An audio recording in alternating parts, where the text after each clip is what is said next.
Olá, eu sou o professor Rogério Romano. Você está no canal de Sou da Vida. Meu amigo, minha amiga, sejam todos muito bem-vindos mais uma vez, né, para uma nova conversa. O controle marcado pela sabedoria vos tornará livres, né? Assim afirma o professor Masaharu Taniguchi. Sabedoria. A sabedoria, existe o amor, existe a sabedoria, né?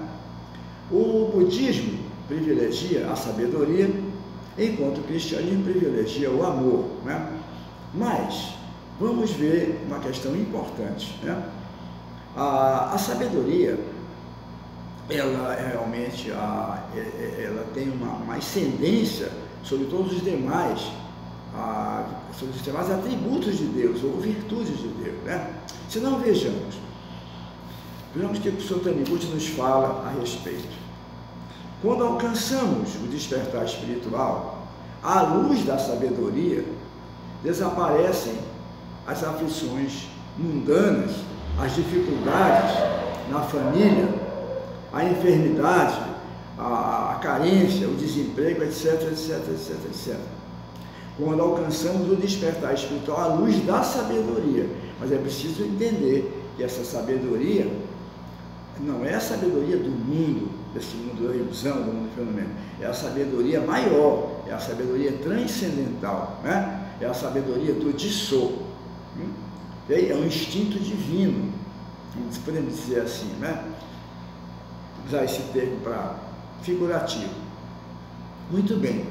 Porque, veja bem, por que quando alcançamos o despertar espiritual, à luz da grande sabedoria, a tendência para o sofrimento fenomênico em todas as áreas vai desaparecendo? Por quê? Porque, na verdade, o que não é norteado pela sabedoria tende a dar errado mesmo. Por exemplo, o amor.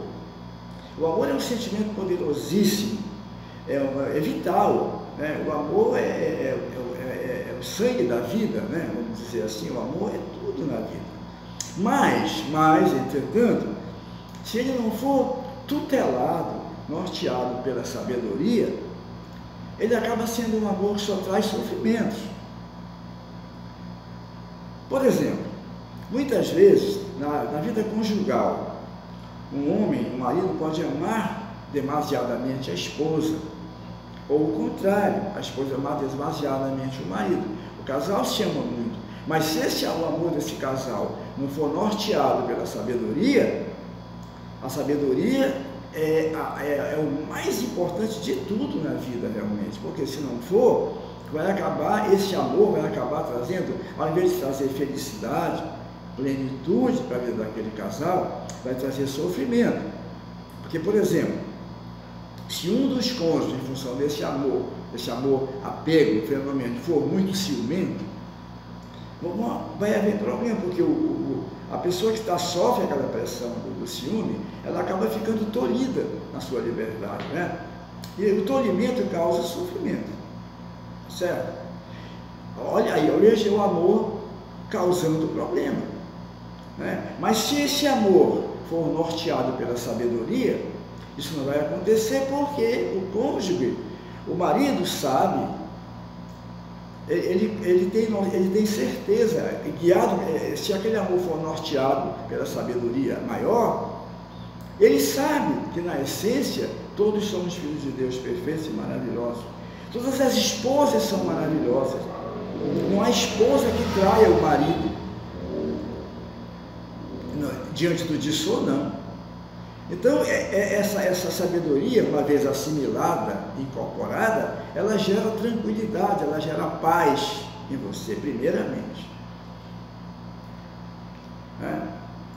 A falta de confiança, ela vem justamente da decorrência de você ver o outro, a outra criatura humana como você, à luz do fenômeno ilusório, onde as pessoas são fracas, são suscetíveis a uma série de coisas.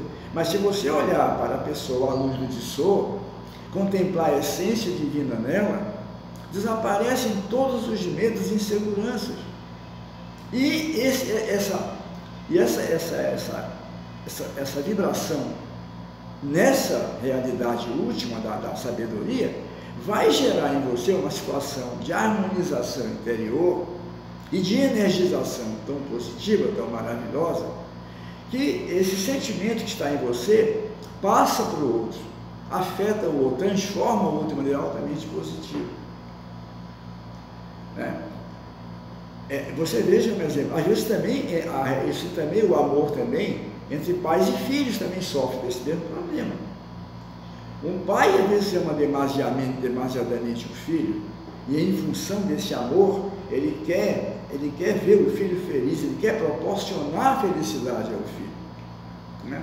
E nessa ânsia, ele acaba atropelando o seu amor, e ao invés de causar felicidade, ele causa sofrimento e tolimento ao filho, e a ele próprio em consequência disso. Né? Mas, se o pai tiver, o amor do pai for norteado pela sabedoria divina, ele vai saber, se ele tiver consciência, se ele tiver assimilado essa sabedoria, e essa sabedoria já estiver agindo nele, ele vai ver que, ele vai saber que todos os filhos são maravilhosos, filhos de Deus, perfeitos, e que jamais o irão decepcionar, porque à luz do Dissô, não existe nenhum filho que decepcione o pai. Ele vai olhar para o filho, ele vai mentalizar: filho, você é filho de Deus, perfeito, maravilhoso. Você jamais vai me decepcionar, porque você é um filho de Deus, você é indecepcionável.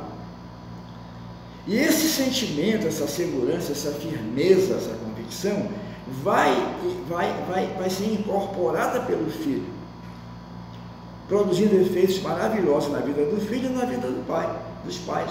Né? Mais uma vez, a gente vê o exemplo de que o amor, se não for norteado pela sabedoria divina, ele tende a produzir resultados mais negativos do que positivos. Em seguida, o mestre fala assim: pelo fato de que a sabedoria, a força vital, o amor e todos os demais atributos nobres da natureza original do ser humano, do ser humano, são interligados na essência, é natural que, manifestando-se a sabedoria, manifeste-se também a força vital e a liberdade. Claro, né? É claro, essa afirmação do mestre faz um arremate.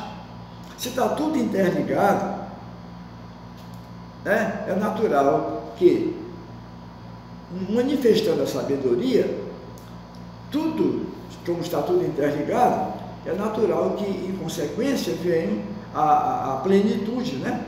Vem a força vital, a plenitude e a liberdade verdadeira do ser humano. Algumas pessoas pensam que manter a ordem é exercer controle rígido que tolhe as pessoas.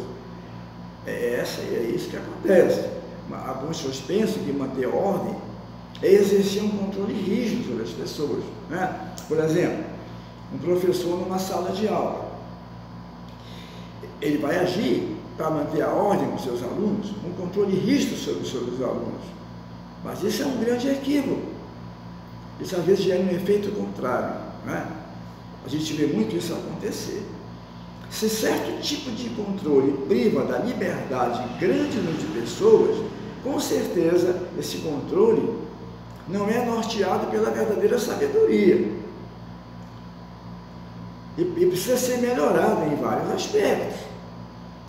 A sabedoria é a chave da libertação do ser humano. E, com certeza, a sabedoria é a chave da libertação do ser humano.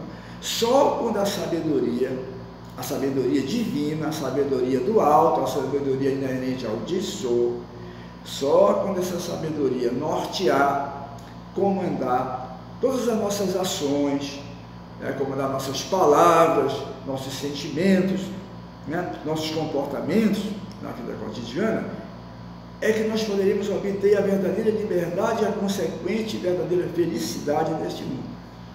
Então, quando o mestre afirma a sabedoria é a chave da libertação do ser humano, é a pura verdade, não há dúvida a esse respeito. né? Porque só é feliz quem é livre.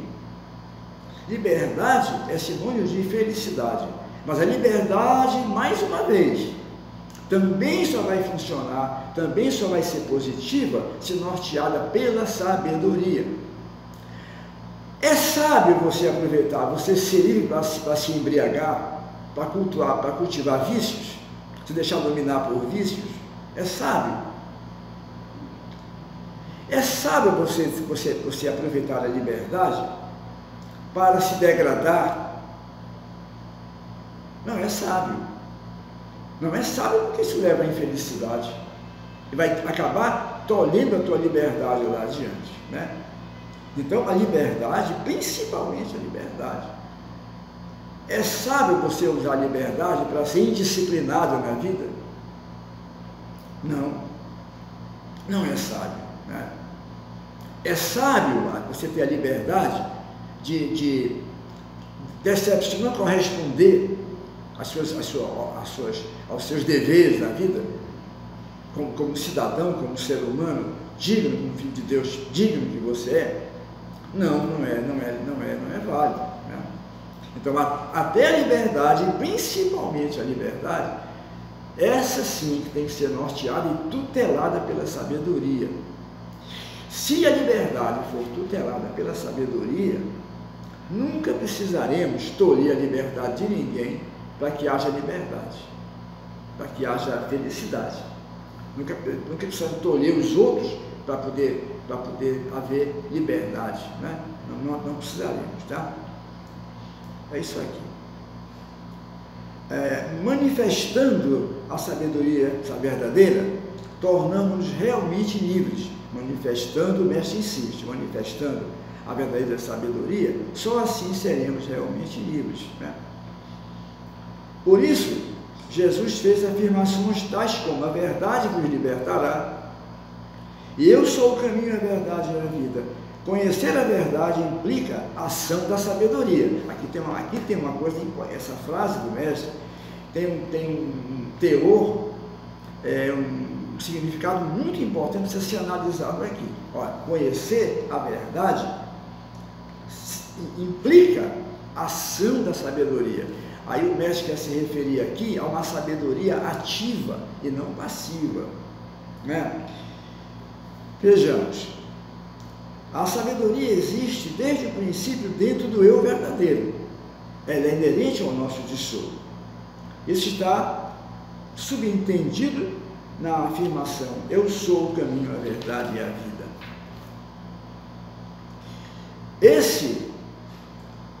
Esse caminho é sempre reto, como uma lei que jamais pode ser distorcida, né?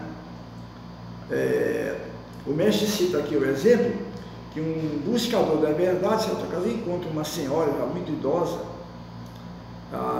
no caminho. Aquela senhora idosa é um símbolo, e ele pergunta qual a estrada que ele deveria seguir para alcançar um templo, um determinado templo espiritual que estava ensinando a verdade. E a senhora diz para ele: vá todo o tempo reto aqui, utilize o caminho mais reto possível, né? É uma analogia que o mestre aplica aqui. Esse episódio simboliza o fato de que o caminho da verdade é um só, né? Não existe atalhos, não existe subterfúgio, né? Não existe ajustes, acomodações, né? Não existe negociatas que possam nos levar a esse caminho. Não existe. Muitas pessoas estão perdidas nessa ilusão de que existem, mas não existem de fato. Mas o ser humano se desvia do caminho, coloca-se a si próprio em situações difíceis e sofre. É isso. Ele se desvia procurando atalhos que possam levar a uma situação de plenitude, mas não existe a situação de plenitude, liberdade e felicidade. Só pode ser alcançado com a ação da sabedoria verdadeira, da sabedoria maior, né? A humanidade, por isso Sakyamuni disse, o Buda disse, a humanidade carece de liberdade e vive sofrendo e se afligindo porque lhe falta sabedoria. Isso. A humanidade vive sofrendo e se afligindo porque lhe falta sabedoria. Mas é exatamente isso que acontece. Se você, meu amigo, for observar a sua própria vida, a vida das pessoas que te rodeiam, a vida lá fora, tendo em vista essa colocação da sabedoria, esse ensinamento, essas informações, você vai verificar que isso acontece exatamente assim. Acontece exatamente assim. Né?